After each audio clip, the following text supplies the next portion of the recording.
इधर सुखदेव जी कह रहे कि राजन इस तरह की कन्हैया लीला करते हैं।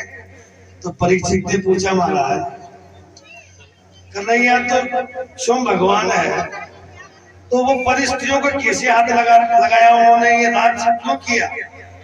परीक्षित को शंका हुई कि प्रभु ये तो बताइए, उन्होंने स्त्रियों को स्पर्श कैसे किया?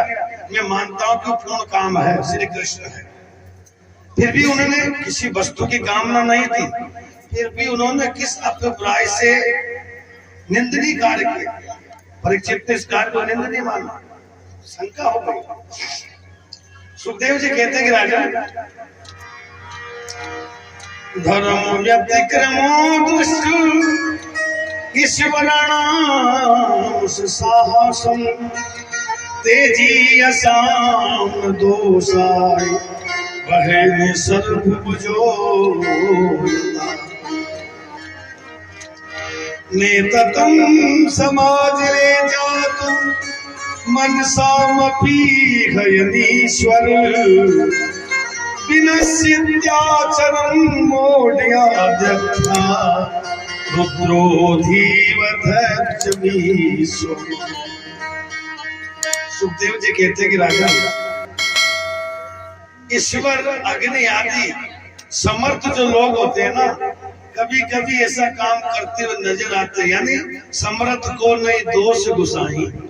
जैसे अग्नि सब कुछ खा जाता है, अग्नि में कुछ भी डाल दो सबको स्वा करता है, जैसे अग्नि सब कुछ खा जाता है लेकिन उसमें निर्लेप नहीं होता, लिप्त नहीं होता, क्योंकि वो समर्थ है। समर्थवान किसी वस्तु में लिप्त नहीं होता। तो परमात्मा क्या समर्थ है? अग्नि सब कुछ खा जाता है, उन कर्मों से उन तेजस्वी पुरुषों में कोई दोष नहीं होता। और उसी तरह आपको मन से ऐसी बात नहीं सोचना चाहिए, भगवान ने विष पिया, भगवान शंकर ने जहर पिया, तो समर्थ तभी जहर पिया ना, कोई आम आदमी पी ले तो जल करके भस्म हो जाएगा, पी सकता है? तो वो समर्थ तभी उन्होंने जहर पिया, तो ऐसा कार्य समर्थ कर सकता है। और संसारिक जीवों को इस बात को सोचना ही नहीं चाहिए, क्योंकि परमात्मा समर्थ है, श्री कृष्ण समर्थ है। क्योंकि इसलिए इस प्रकार की जो शंकर आदि ईश्वर है, तो अपने अधिकार के अनुसार उनके वचनों को सत्य मानना चाहिए। भगवान ने जो किया उसको नहीं करना चाहिए, भगवान ने जो कहा वो करना है। तो शंकर जी ने किया वो करके दिखाओ, कोई कर सकता है क्या? शंकर जी ने जहर पिया, कोई पी के दिखाओ है? तो भगवान जो कहते हैं वो करना चाहिए। भगवान ने जो किया हम नहीं कर सकते, क्योंकि परमात्मा सर्वज्ञ है, परमात्मा समर्थ है। तो समर्थ को कभी दोष नहीं लगता।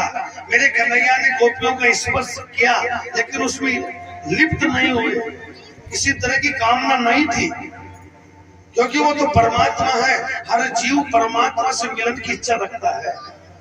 जब हर जीव परमात्मा के मिलन से इच्छा रखता है और वो जीव उस परमात्मा में लीन हो जाता है, तो परमात्मा उसको अपना लेते हैं। क्योंकि परमात्मा कभी लिप्त नहीं होता, तो वो ईश्वर है। ईश्वर कभी अनाथ पदार्थों में लिप्त नहीं होता, क्योंकि वो समर्थ है। तो अनजाने में मूर्ख जैसी बातें नहीं करना चाहिए। सुखदेव परीक्षित को समझ में आया कि प्रभु तो यही शंका का निवारण करने के लिए आपसे ऐसी अनुचित बात करनी गई। और कहा कि राजन, वो गोपियां कोई साधारण स्त्रियां नहीं थी, ये साधारण स्त्रियां नहीं थी गोपियां जो राज्य में आई है। और सारे ब्रज की स्त्रियों ने राज्य में भाग नहीं लिया।